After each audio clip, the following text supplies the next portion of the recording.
All right, let's get into it. 3 things this week. Before we do, shout out to Hutchings Barbecue, just outside Dallas, Texas. You really can't go wrong with barbecue there. It's phenomenal. I love it. So I had to get some swag, and now I'm representing the swag. So there you go. Let's get into it. 3 things. So there's certain things I hear in my mortgage career when I was brokering that I'd just be like, got it, or I don't understand it. And then someone breaks it down in their own framework. They put framework around it and they say a sentence or two. And I'm just like, whoa, okay. And I had some things click like that when I was brokering. And one day someone said, hey, buy an investment property, show people how to retire. And I was like, okay, one property away. You're one property away from changing your life. Okay. So I built a whole program around this. So I'm going to give credit to this next thing I'm going to share with you to Nick Cox, who's phenomenal. And he focuses his business on these 3 things, these 3 buckets of business. And I listened to it. I heard him. And instantly I was like, oh, if I went back to brokering, that's what I'd do. And I knew it right away. So I'm going to share with you. So I was always showing people how to buy their first investment property. And so that involved an input of some sort. Usually, let's call it $100,000. They had to put money in, a down payment and closing costs, right? Coming from somewhere. So we had to refinance, pull the money out, and then go put. So they were doing something. I was overcoming objections why they should go buy real estate. The pot of gold at the end of the rainbow always made sense. It made sense in just letting the debt equity sit in their home. Okay. But they needed an input and I had to overcome the objection. A lot of times people didn't even know they were going to buy an investment property. Yet here we are.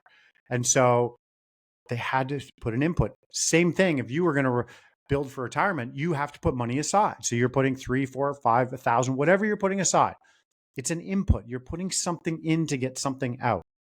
Same thing if you're going to go invest in an RSP and like you have a 10-year runway to go do that. Well, you might go put 100K somewhere or in a TFSA or whatever. You're putting money in. So with his concepts, there's no input, but there's massive output. And that's the part I love. So with his debt swap strategy, they're all around optimizing the 2 biggest expenses in your life: income taxes and interest you pay on debt. That's it. No input, no buying real estate, no putting money in investments, no input, just optimizing the stuff you're already paying right now. So with his strategies of debt swap, cash damming, and the power of the paycheck, they all fall into. And as soon as he said that, like no input, maximum output, I was like, oh man, phenomenal. Love it. And that just hit me. We all have these things that hit us. And I love his business model because he's like, I have no competition. Banks can't touch me. I don't have to deal with realtors. I don't have to deal with COFs because a lot of my stuff's just refis and restructuring debt and whatnot.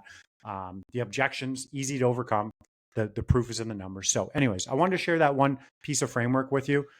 If you're venturing down one of those angles on that, think about that. No input, maximum output. Everything else in life with investments and whatnot, you're asking people to put something in, believe in the market, ride the leverage, and reap the benefits on the back end. Zero input. So that's number one.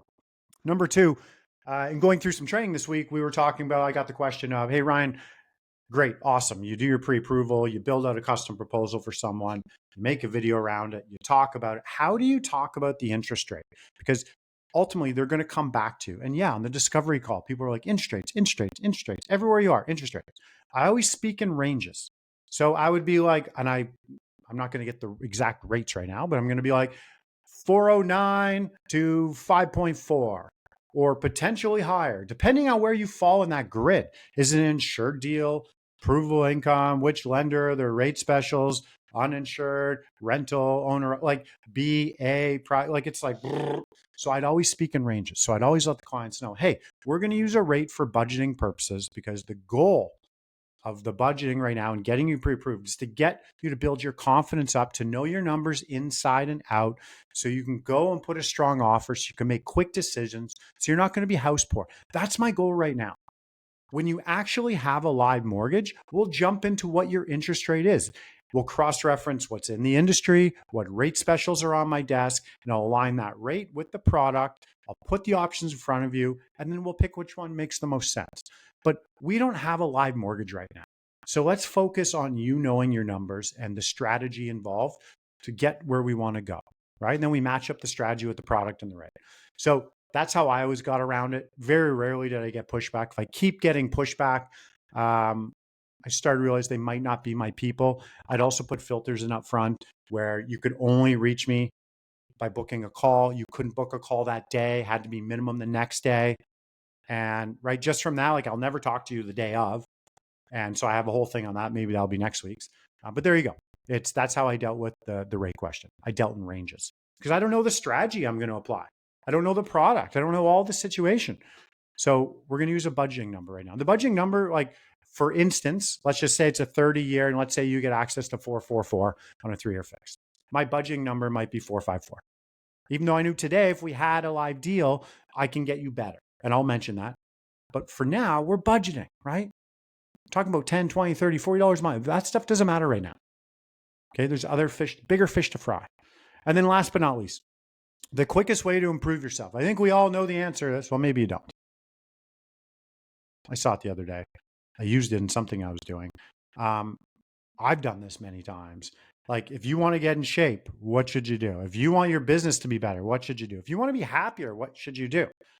It's change your environment, whatever that is, right? If you're hanging out with people who aren't in shape and you want to be a different spot, you might start out maybe going on a journey with them. But if that fails, like you should go hang out with the people who are where you want to be. Same in your business. Your mortgage business. If your mortgage business isn't where you want to be, you need to go find your people.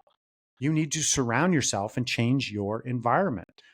And we all know hanging out with happy people. You know, those people that just suck your time, not even your time, your energy, where every time you leave, you're like, oh God, like it's all just negative and negative and negative. It's like, I don't need help doing that. I can go down that road if I want in my head. I choose not to. And I sure as hell don't want to hang out with you and listen to all your problems over and over again. I want people who, when I leave the interaction with them, I feel like a pep in my step. I feel a little jump in me. And I'm like, that's who I want to surround myself with. So if you want to change your life, change your surroundings, change your environment. We all know the answer to that. That's it, kids. That's 3 things I learned this week. We will see you back next week. Have a good weekend. Peace out.